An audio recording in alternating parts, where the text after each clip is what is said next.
Hello, everybody. Today is August 28th, 2022. And today we will be talking about the book of Genesis, or the God of Promise. Now, the reason why Genesis is called the book of promise is that God makes many promises in the book of Genesis. So let's start with chapter 1. Chapter 1 says, God created the heavens and the earth, and everything that lives. He made mankind in his image and gave them charge over the earth. Now, verse 1 relates to verse 5. Chapter 1 relates to verse 5 in Proverbs. Verse 5 says, Then you will understand the fear of the Lord and find the knowledge of God. So, I think that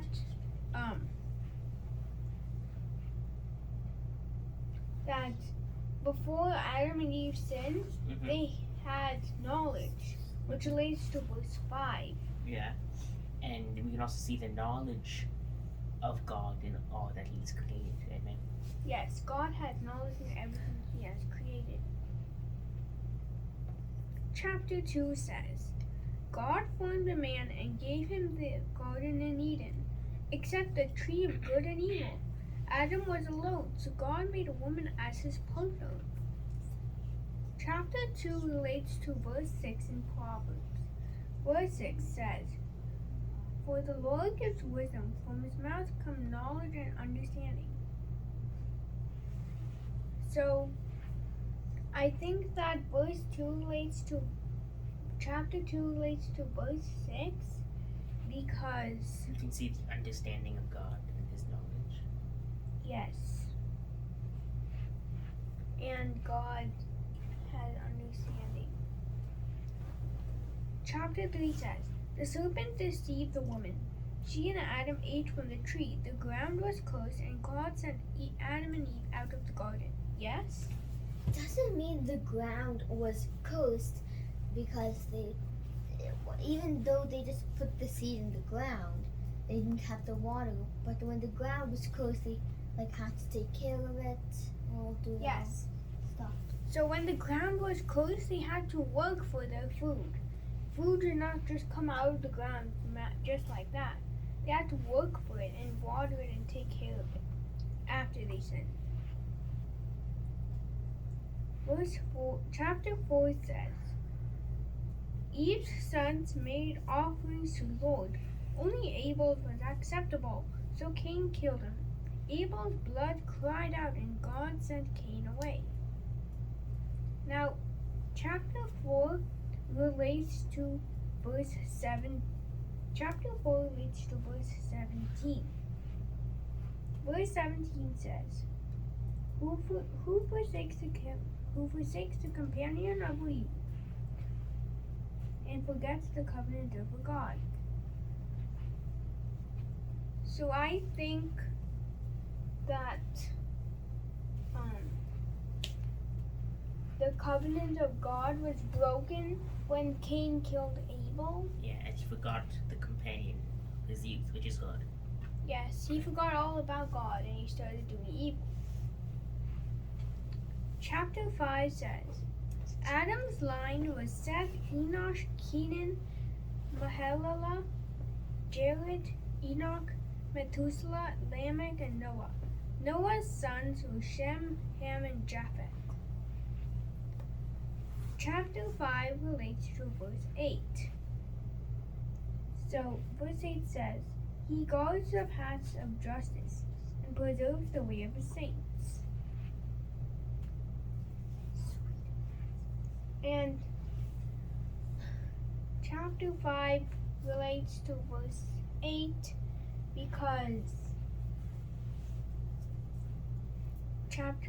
verse 8 says that He guards the path of justice, and God will guard the descendants of Adam from evil. Chapter 6 says, Humankind corrupted the earth with evil. God decided to destroy them. He told Noah to build an ark and be safe from the flood. So that chapter relates to verse 7, which says, He stores up sound wisdom for the upright. He's a shield to those who walk uprightly. Because he gave wisdom to Noah to build the ark. Yes.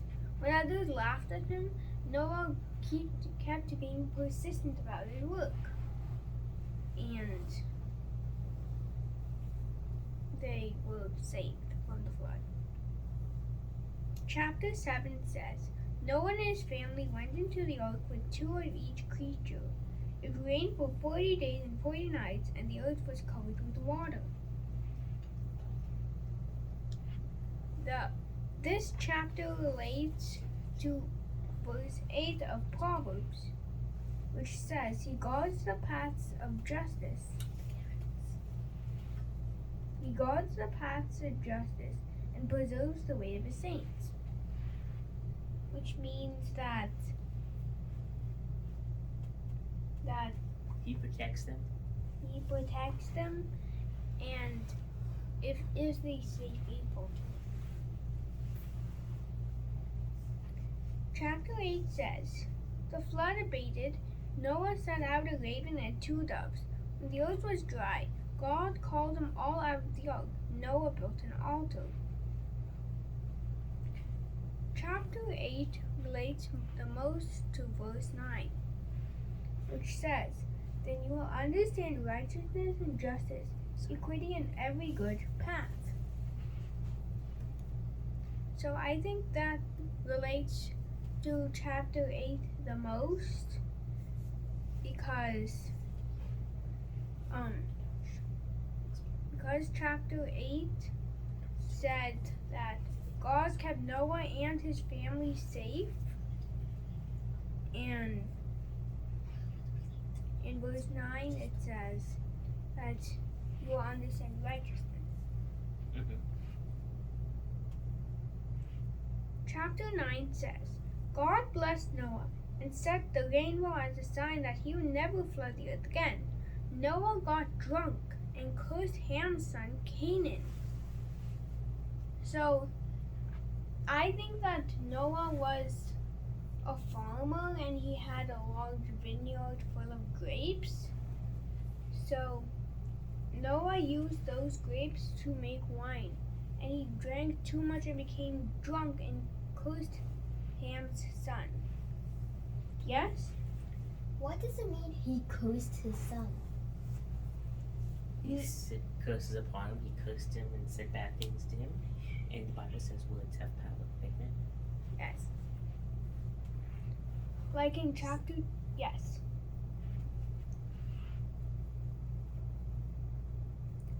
Chapter 10 says, Japheth's line lived in the coastlands.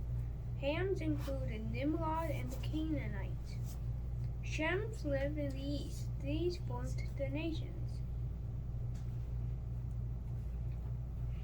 So Noah had many sons, and these sons would form a lot of nations. So chapter 10, yes? What does it mean they would form a lot of nations? Meaning they would form a lot of countries in Israel. Like when Noah got drunk and cursed Ham's son Canaan. Ham's son Canaan became the land of Canaan, which was the promised land.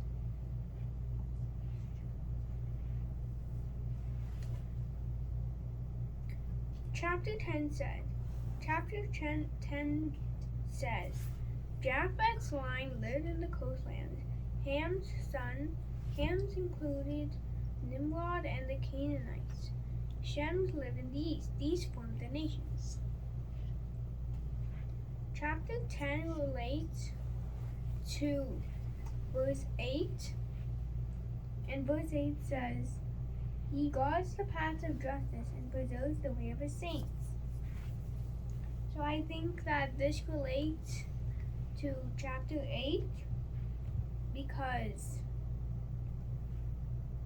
God guards the promised land just as he guards his saints. Does anyone have any questions? Yes? What chapter of Genesis is this, man? This is chapter 10. Does anyone else have questions? No. Do you have questions? No. Okay.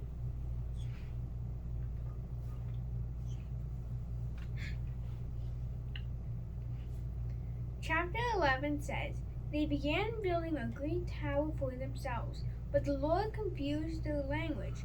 Shem's line included Abraham, who married Sarai. Chapter 11 relates to verse 5, which says, then you will understand the fear of the Lord and find the knowledge of God. So I think this relates to chapter 11 because the people of Babel became very prideful and thought they could reach heaven. But the Lord stopped the building and confused their languages. That's why there are so many languages in today's world.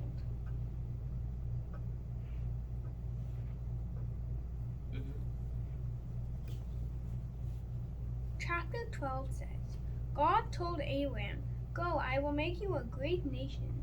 You will be a blessing in Egypt. Abraham lied about Sarai and Pharaoh was cursed.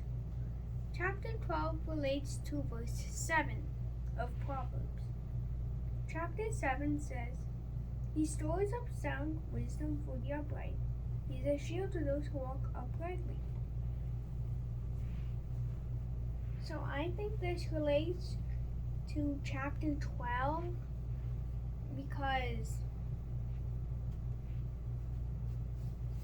in Egypt, Abraham lied about Sarah and the Pharaoh was cursed. But God said that we should not curse anyone.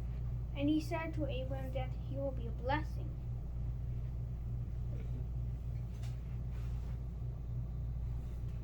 Chapter 13 says, Abraham journeyed with his nephew Lot. The servants argued, so Lot went to Sodom, Abraham to Canaan. The Lord promised Abraham the land.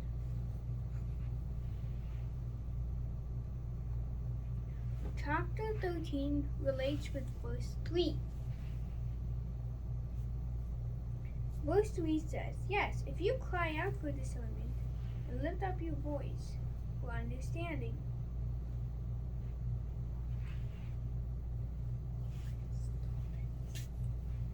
So I think this relates to chapter 13 because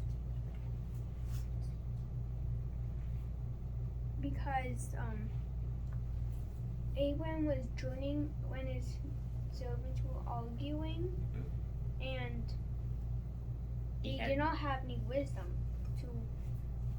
Abraham did not have any wisdom to stop the fight. But he did have wisdom to stay in Canaan. Lot did not have any wisdom to go to Sodom, which was very evil.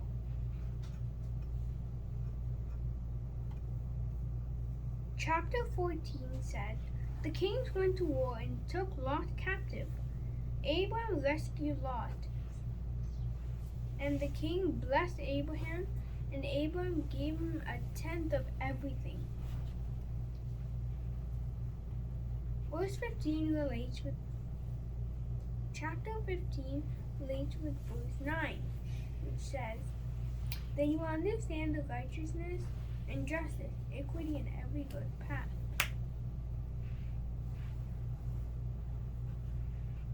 Because then he understood the Lord's plan.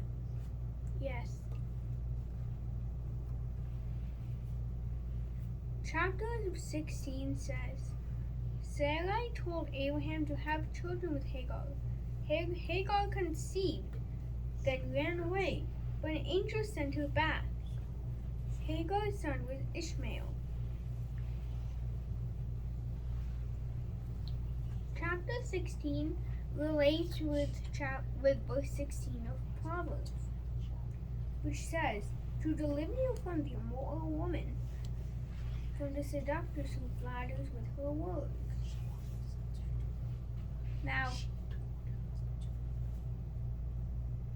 the immoral woman is Tamar, who was a widow. Tamar. Yes.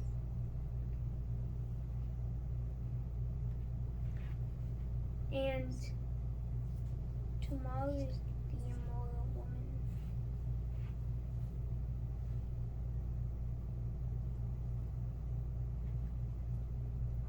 Chapter 17 says, God made a covenant with Abraham and renamed him Abraham. He renamed Sarai Sarah and promised them a son. The men were circumcised.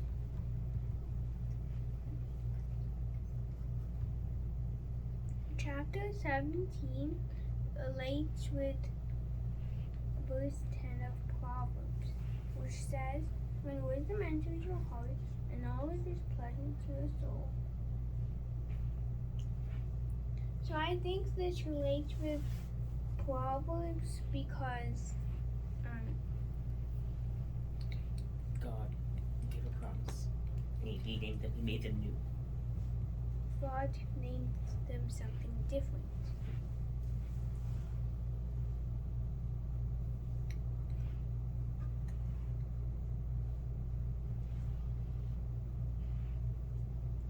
Chapter 18 says, 3 visitors came and said that Sarai would have a son next year.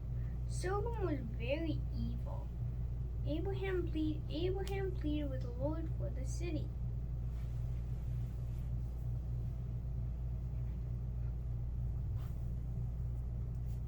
So, chapter 18 relates with verse 9, which says, "And you understand righteousness and justice, equity, and every good path." And I think this relates to to verse 9, because chapter 9 says that you understand righteousness and justice, and Abraham had the wisdom not to go to Sodom to live there.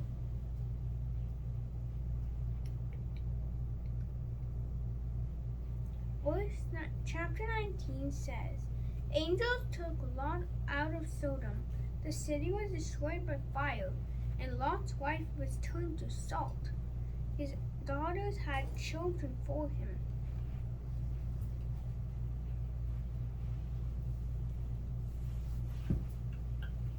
Chapter 19 relates with verse 11. Verse 11 says, "Discretion will preserve you, understanding will keep you."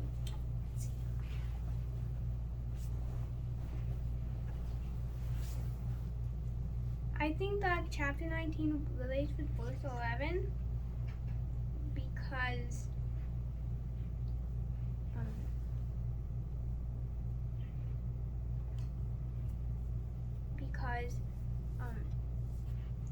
the city was turned into fire.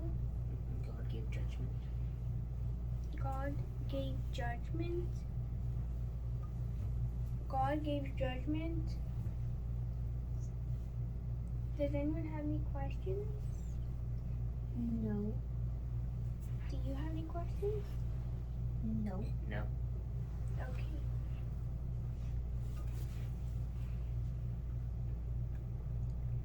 Chapter 20 says, in Gerar, Abraham said, "Sarah's my sister."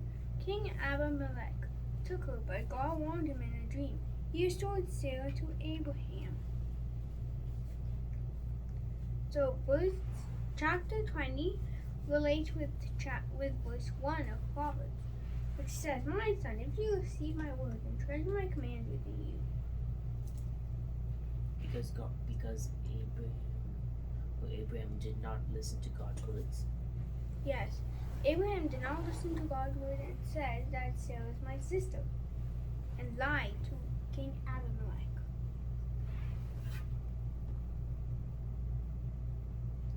Chapter 21 says, "As promised, Sarah had a son Isaac. She had Hagar and Ishmael sent away, but God preserved them. Abraham and Abimelech made a treaty." Does anyone have questions? No. Do you have any questions? No. No. Okay.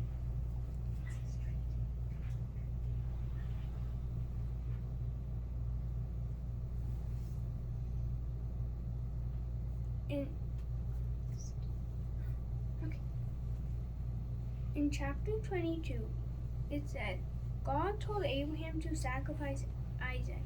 As Abraham obeyed, an angel stopped him. The Lord provided a ram instead and blessed Abraham." Chapter 22 relates with verse 9, which says, "Then you will understand righteousness and justice, equity, and every good path."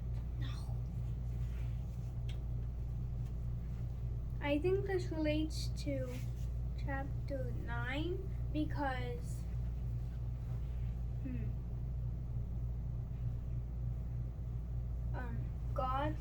Abraham was faithful to God and He listened. he listened to God, but God blessed Abraham and provided a lamb for the sacrifice instead. He's testing. He's testing his faith. Chapter 23 says, "Sarah died in Kiryat Arba, and Abraham asked the Hittites for a burial site. He bought a cave from Ephron and buried Sarah there." Chapter 23 relates with verse 4, which says, "If you seek her as silver and search for his hidden treasures." So I think that the person who is a hidden treasure is a person who died, which is Sarah. Does anyone have questions? No. Okay.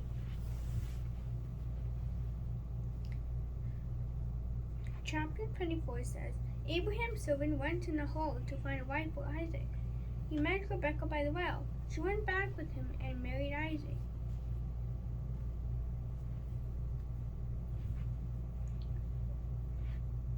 I think this relates with chapter 21, which says, "For the upright will dwell in the land, and the blameless will remain in it." I think this relates to chapter 21 because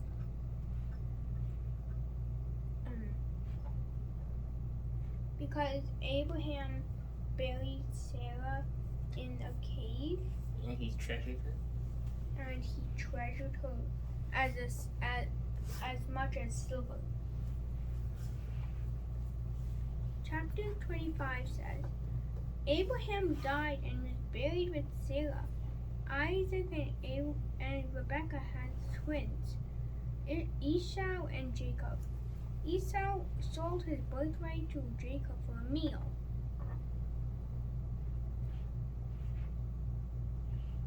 Chapter 25 relates with chapter 3.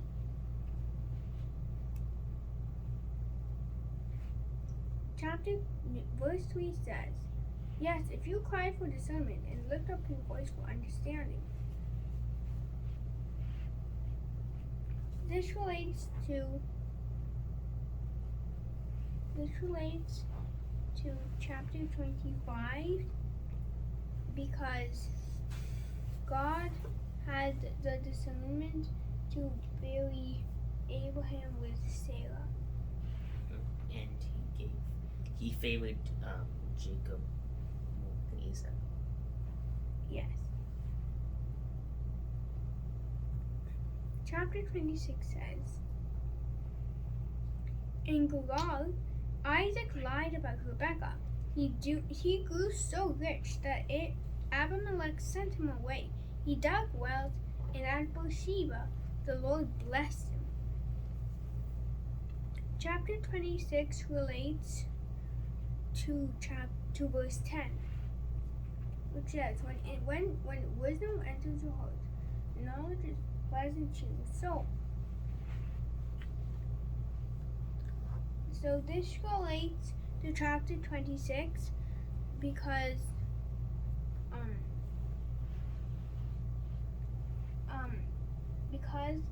that Isaac lied about Rebekah and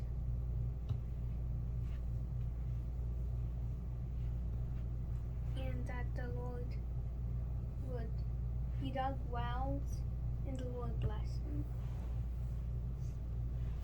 Chapter 27 says, Rebekah and Jacob tricked Isaac into giving Jacob his blessing. Esau vowed revenge, so Rebekah told Jacob to go to her brother Laban. Chapter 27 relates to verse 22, which says, the wicked will be cut off from the earth, and the unfaithful will be uprooted from it.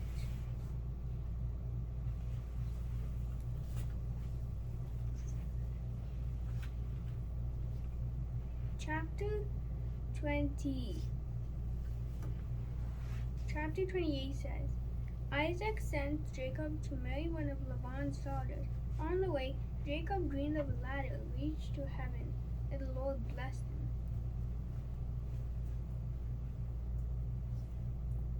So, chapter 28 relates to verse 6, which says, when the Lord gives wisdom, from his mouth come knowledge and understanding.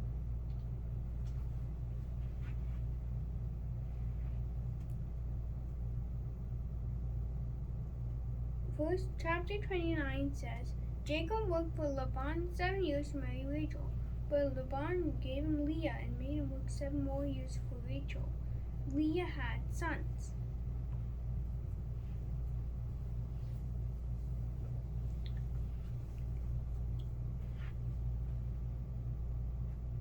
Chapter 30 says, Rachel's maid had sons for Jacob, then Leah's maid, then Leah. Finally, Rachel had a son. Laban allowed Jacob flocks as wages to stay. Because he loved his daughter so much, he paid his daughter's husband in sheep. Yes. The Lord told Jacob to return home. Jacob left in secret, and Rachel looked at Laban's idols. Laban chased Jacob, but they made a treaty.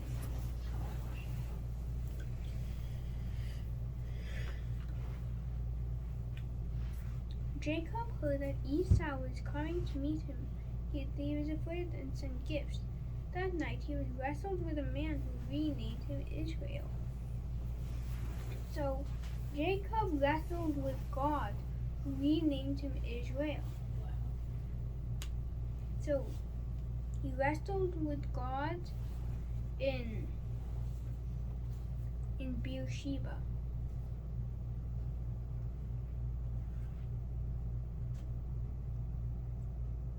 Esau and his men arrived. Jacob bowed down, but Esau ran to embrace him. Jacob settled near Shechem and built an altar. Shechem raped. Yes? What is an altar? An altar is where you sacrifice some offerings to the Lord, just like Cain and Abel did.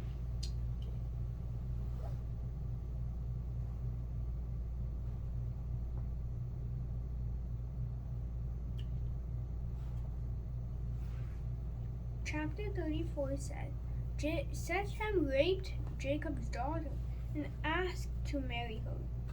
Jacob's sons told him to circumcise his men. Then Simeon and Levi killed them.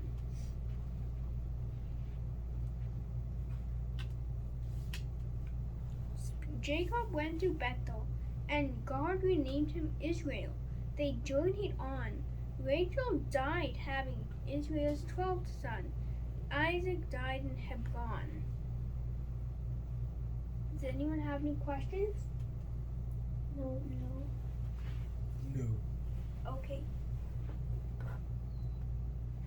Chapter 36 says, Esau's sons were Eliphaz, Reuel, Jeush, Jalam, and Korah. Esau and his family moved away to Seir, and they became the Edomites. Joseph was Israel's favorite son. He had dreams, and his brothers were jealous, so they sold him. He was bought by Potiphar in Egypt.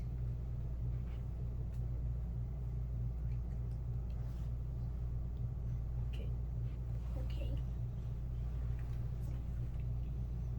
Judah's sons Er and Onan died, leaving Tamar a widow. Judah sent her away, but she put on a veil and slept with her. She had twins. Chapter 39 says, Potiphar put Joseph in charge of his house. His wife tried to seduce Joseph, then lied about it. So Potiphar put Joseph in prison. Chapter 40 says, Pharaoh put his cupbearer and baker in prison. Joseph interpreted their dreams, but the cupbearer was restored, but the baker was hanged. Pharaoh had a dream and called for Joseph to interpret it. The dream predicted a famine. Pharaoh put Joseph in charge of all Egypt. Joseph's brothers went to Egypt to buy grain, but didn't recognize him. He kept Simeon in prison and sent the rest to fetch Benjamin. Yes? What does this relate to? This relates to verse 11. Verse 11 says, Discretion will preserve you, understanding will keep you. Joseph's brothers went to Egypt to buy grain, but didn't recognize him. He kept Simeon in prison and sent the rest to fetch Benjamin. When the grain ran out, Joseph's brothers went back to Egypt with Benjamin. Joseph invited them to his house and gave them a feast. Joseph hid his cup in Benjamin's sack, then sent a steward after his brothers. Judah offered himself as a slave instead of Benjamin. What does this relate to? This relates to verse 2. How does it relate to verse 2?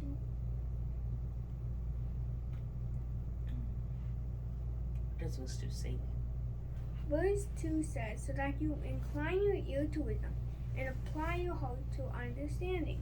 So how does it relate to verse 2? I don't understand. I think it relates to verse 2 because Joseph did not have the wisdom and the understanding to hide his cup in Benjamin's sack. And the steward chased after them, and he gave them a feast. Joseph hid his cup in Benjamin's sack, and then sent the steward after his brothers. Judah offered himself as a slave instead of Benjamin. Joseph told his brothers who he was. They were afraid, but he told them, God sent me here. His brothers went to fetch their father.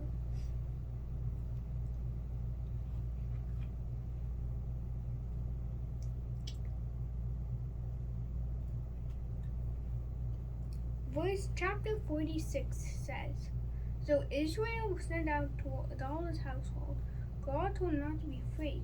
Israel and all his family came Israel and all his family came to Egypt, and Joseph met him. Pharaoh allowed Joseph's family to settle in Goshen.